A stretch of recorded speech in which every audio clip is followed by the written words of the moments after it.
Paul Bazolga, IB Masters Learning Center and IBMasters.com, and today we're going to look at the 46th question from Digital SAT Potato Version Test 1 Reading and Writing, and the paragraph reads, Stomata, tiny pore-like structures in a leaf that absorb gases needed for plant growth, open when guard cells surrounding each pore swell with water.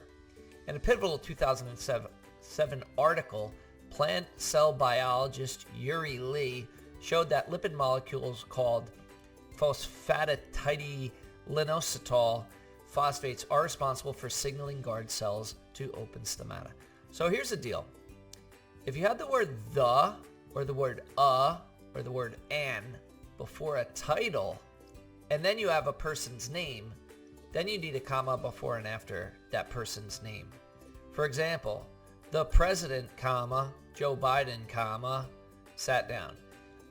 As opposed to President Joe Biden sat down would have no commas. Here, there's no the. So it would just be plant cell biologist Yuree Lee showed blah, blah, blah, blah, blah, blah.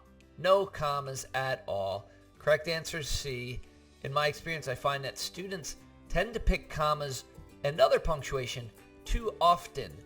Make sure you only pick the commas or the other punctuation when you're sure the punctuation is needed.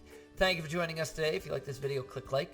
You can share it with someone who has difficulty with knowing where the commas are or doesn't know this particular situation. If there's any question you'd like to answer from any official PSAT or SAT or ACT, leave that in the comments. I'd be happy to shoot a video on it. Click subscribe so you don't miss anything and check out our 1-minute video on TikTok. Have a great day.